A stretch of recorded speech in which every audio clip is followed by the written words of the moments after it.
জাতীয় থেকে আন্তর্জাতিক, প্রান্তিক জনপদ থেকে নগর, চারপাশে এই মুহূর্তে কোথায় কি ঘটছে তা নিয়ে আয়োজন এখন চারদিক। সঙ্গে আছি আমি হাসিব বিল্লাহ।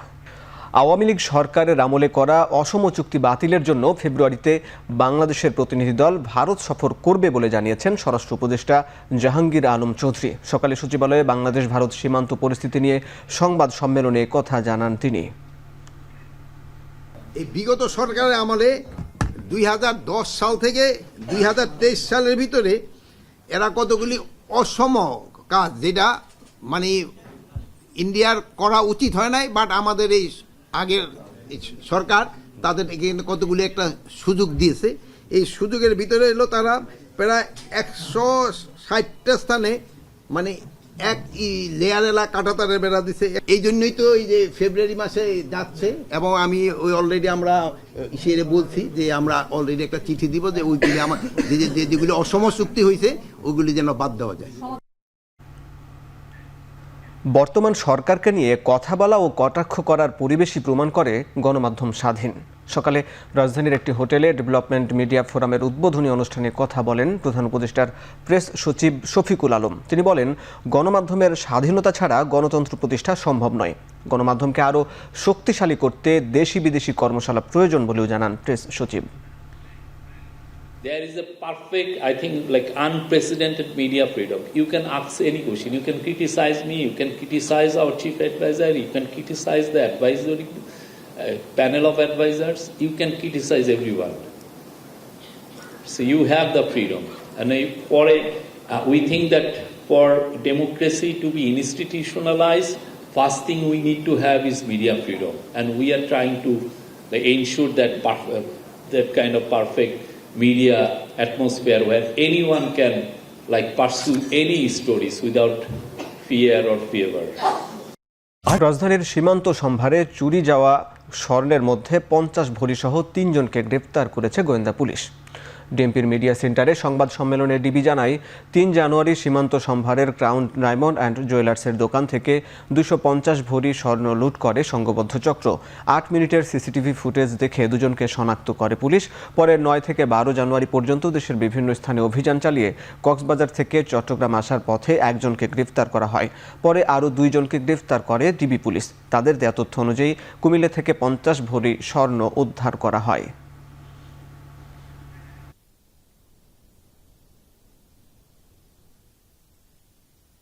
একজন একটি চাদর দিয়ে শেড তৈরি করে, চাদর নাড়াচাড়া করতে থাকে।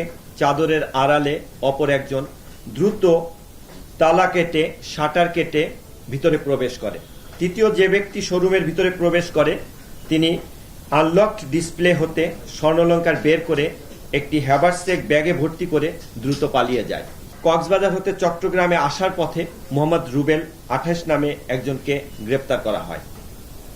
তার স্বীকারোক্তি মূলে পরবর্তীতে কুমিল্লা জেলার বিভিন্ন স্থানে অভিযান পরিচালনা করে শফিক ওরফে সোহেল নামে অপর আরেকজনকে গ্রেপ্তার করা হয়।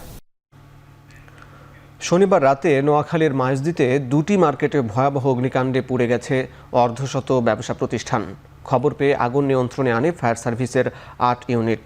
শনিবার রাতে 11:30টায় আগুন লাগে নোয়াখালীর মাইজদীর নূপুর ও হকার্স মার্কেটে। ভয়াবহ আগুনে পুড়ে যায় অর্ধশত দোকান। ফায়ার সার্ভিসের 8টি ইউনিট 3 ঘন্টার চেষ্টায় আগুন নিয়ন্ত্রণে আনে। পুড়ে যাওয়া মালামালের স্তূপ থেকে আজ সকালেও ধোঁয়া বের হতে দেখা গেছে। বেলা 11টায় ফায়ার সার্ভিসের একটি ইউনিট ঘটনাস্থলে এসে মালামালের স্তূপগুলোতে পানি দিয়ে আগুন নেভান। নূপুর মার্কেট সংলগ্ন একটি ছাপাখানার ভেতর থেকে আগুনের সূত্রপাত বলে জানিয়েছেন প্রত্যক্ষদর্শীরা।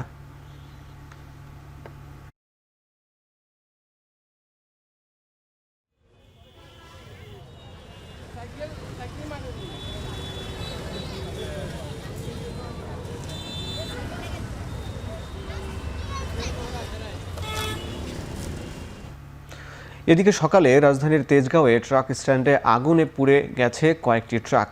ফায়ার সার্ভিসের 3টি ইউনিটের আধা ঘন্টার চেষ্টায় নিয়ন্ত্রণে আসে আগুন। রোববার সকাল 8টার দিকে ট্রাক স্ট্যান্ডের একটি গ্যারেজে আগুন লাগার খবর পায় ফায়ার সার্ভিস। প্রথমে তাদের 2টি ইউনিট এবং পরে আরও একটি ইউনিট সেখানে গিয়ে আগুন নিয়ন্ত্রণে কাজ শুরু করে। ফায়ার সার্ভিসের ডিউটি অফিসার রাফি আল ফারুক বলেন, সকাল 8:30টার দিকে আগুন নিয়ন্ত্রণে আসে। বেলা 9টায় আগুন পুরোপুরি নেভানো গেছে।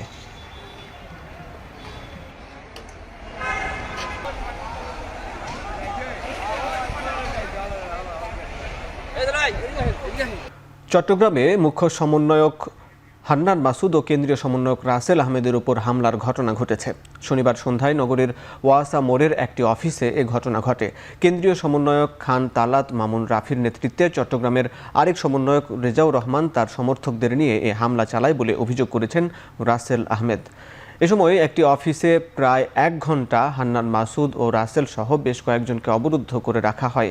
পরে চট্টগ্রাম কলেজ ছাত্র দলের একটি গ্রুপ ঘটনাস্থলে এসে তাদের উদ্ধার করে। মুক্ত হওয়ার পর তারা নগরীর জিসি মোড়ে একটি কমিউনিটি সেন্টারে অবস্থান নেন। পরে সেখানে আবারও লাঠিসোঁটা হাতে দুপক্ষের মধ্যে ধাওয়া পাল্টা ধাওয়ার ঘটনা ঘটে। এতে বেশ কয়েকজন আহত হন। এ ঘটনায় শনিবার রাত 8:30টায় চট্টগ্রাম প্রেস ক্লাবে সংবাদ সম্মেলন করেন রাসেল। তিনি সেখানে হামলার বিস্তারিত তুলে ধরেন। কিছুক্ষণ পর সেখানে তালাত মাহমুদ রাফি উপস্থিত হলে ফের উত্তেজনা ছড়িয়ে পড়ে। দুপক্ষের বাক বিতণ্ডতা চলে দীর্ঘক্ষণ। প্রেস ক্লাবের নিচেও ছড়িয়ে পড়ে উত্তেজনা। পরে আইন শৃঙ্খলা বাহিনীর অতিরিক্ত সদস্য মোতায়েন করা হয়।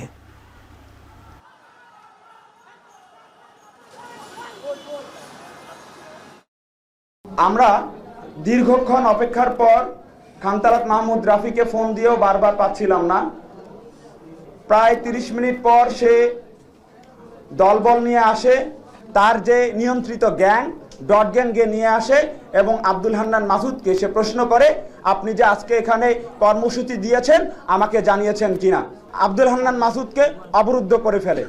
পরবর্তীতে আমি এবং আব্দুল হান্নান মাসুদ একটা রুমে আশ্রয় নেই এবং আমরা এখান থেকে প্রায় 1 ঘন্টা বের হতে পারি নাই। তার পরবর্তী সময় আমি ঢুকলাম, এই মাসুদ ভাই ওখানে ছিল, রাসেল ভাই ছিল, তো তার পরবর্তী সময়ে তো ওখানে সবাই ছিল। আমি ওখানে যাওয়ার সময় কল দিলাম যে আমরা তো এখানে 25 জেলে থাকা নিরাপরাধ বিডিআর সদস্যদের মুক্তি, তাদের নামে করা মিথ্যা মামলা প্রত্যাহার ও চাকুরিতে পুনর্বহাল করা, এই 3টি দাবি নিয়ে মানববন্ধন করেছে বিডিআর কল্যাণ পরিষদ। রোববার ঢাকা বিশ্ববিদ্যালয়ের রাজু ভাস্কর্যে এই মানববন্ধন করা হয়। এতে বিডিআর বিদ্রোহের ভুক্তভোগী সদস্যরা বলেন, সরকার কর্তৃক গঠিত গুম কমিশন যাতে পুনরায় সুষ্ঠু তদন্ত করে। এ সময় বৈষম্য বিরোধী ছাত্র আন্দোলনের সমন্বয়ক মাহিন সরকার বলেন, বিডিআর সদস্যদের ন্যায্য বিচার পাওয়া একটি গণদাবি। এছাড়া সুষ্ঠু বিচার না হলে পরবর্তীতে আরও বড় সমাবেশ করার কথা জানান তিনি। এখানে স্পষ্ট বিদেশি শক্তির হাত আছে। আমরা আজকে গণঅভ্যুত্থানকারী সকল ছাত্র নাগরিক বলতে চাই, যদি ন্যায় বিচার না আসে প্রয়োজনে আরো একটি অভ্যুত্থান হবে। পাঠ্যপুস্তকে আদিবাসী শব্দ ব্যবহার করাকে রাষ্ট্রদ্রোহী বলে আখ্যা দিয়েছেন ঢাকা বিশ্ববিদ্যালয়ের শিক্ষার্থীদের সংগঠন স্টুডেন্ট ফর সার্ভেন্টি। আদিবাসী শব্দ প্রত্যাহারের দাবিতে এনসিডিবি কার্যালয় ঘেরাও করা হয়েছে। রোববার মতিঝিলে জাতীয় শিক্ষাক্রম ও পাঠ্যপুস্তক বোর্ড ভবনের নিচে অবস্থান নিয়ে বিক্ষোভ করেন সংগঠনের নেতাকর্মীরা। এনসিডিবির চেয়ারম্যানের পদত্যাগ সহ 5 দফা দাবি উত্থাপন করা হয়। আদিবাসী শব্দটি প্রত্যাহারের দাবি জানিয়ে তারা বলেন, এই শব্দটি বিতর্কিত, বাঙালিদের একমাত্র আদিবাসীর স্বীকৃতি দিতে হবে। বাংলাদেশে যারা আছে তারা উপজাতি বা ক্ষুদ্র নৃগোষ্ঠী। এ সময় পাহাড়ি অঞ্চলে শিক্ষা কার্যক্রমে আন্তর্জাতিক বিভিন্ন সংস্থা থেকে অর্থ নেওয়া বন্ধ করার আহ্বান জানান শিক্ষার্থীরা।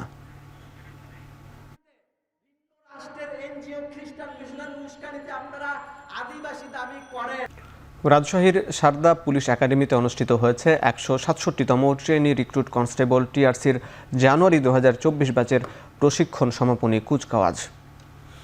রোববার সকালে সারদা প্যারেড গ্রাউন্ডে সমাপনী প্রশিক্ষণার্থীদের 8টি কন্টিনজেন্টে 334 জন কনস্টেবল এই কুচকাওয়াজে অংশগ্রহণ করেন। প্রশিক্ষণার্থীদের শপথ পাঠের পর তাদের উদ্দেশ্যে একাডেমির অধ্যক্ষ বলেন, বাংলাদেশ পুলিশের নির্ভীক সদস্যগণ দেশে শান্তি ও স্থিতিশীলতা বজায় রাখতে রাউন্ড দ্য ক্লক কাজ করে যাচ্ছেন। এছাড়াও বহির্বিশ্বে শান্তি রক্ষা মিশনে তারা ভূমিকা রেখে চলেছেন। এ সময় কাজের পরিধি বাড়ানোর সাথে সাথে পুলিশ সদস্যদের দায়বদ্ধতা বৃদ্ধির আহ্বান জানান তিনি।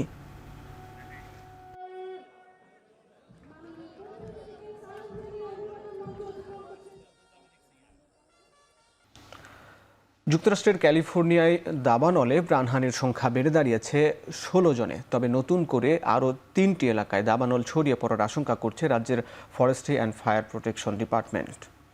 সিএনএন জানায়, আর্চার ও লিডিয়া অঞ্চলের দাবানল নিয়ন্ত্রণে এলেও সানসেট, উডোলে ও অলিভাসের মতো এলাকায় নতুন করে ছড়িয়ে পড়তে পারে দাবানল। এছাড়া প্যালিসেডস ও ইটনের প্রায় 90% এলাকা এখনও দাবানলের দখলে। কেনেথ হারস্ট প্যালিসেডস ও ইটন মিলিয়ে দাবানল ছড়িয়েছে 38,276 একরেরও বেশি অঞ্চলে। 7 জানুয়ারি থেকে শুরু হওয়া ক্যালিফোর্নিয়ার ইতিহাসে সবচেয়ে মারাত্মক এই দাবানলে এখন পর্যন্ত 16 জনের প্রাণহানি হয়েছে, নিখোঁজ অন্তত 13 জন। হতাহতের সংখ্যা আরও বাড়তে পারে বলে আশঙ্কা জানিয়েছেন মার্কিন president Joe Biden. Los Angeles fire ডিপার্টমেন্টের তথ্য বলছে আগুনে পুড়ে ছাই হয়েছে 12,000-এরও বেশি ঘরবাড়ি ও অন্যান্য অবকাঠামো। আগামী বুধবার পর্যন্ত বাতাসের তীব্রতা অপরিবর্তিত থাকতে পারে বলে আশঙ্কা করছে যুক্তরাষ্ট্রের আবহাওয়া বিভাগ।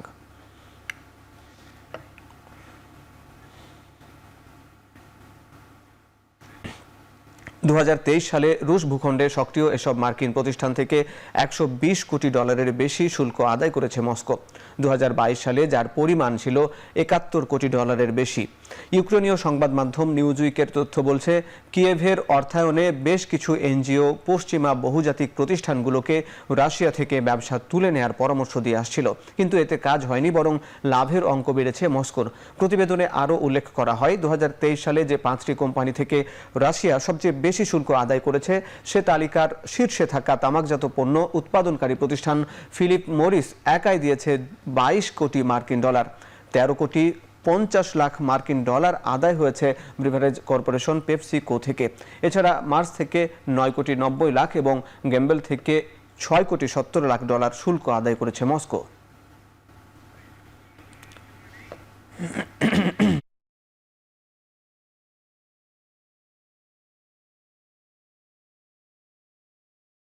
শেষ করছি এখন চারদিক। এখন টেলিভিশন ওয়েবসাইটে দেখতে ভিজিট করুন www.ekhon.tv, ফেসবুকে দেখুন facebook.com/tv.ekhon এবং ইউটিউবে দেখুন youtube.com/c/ekhontv।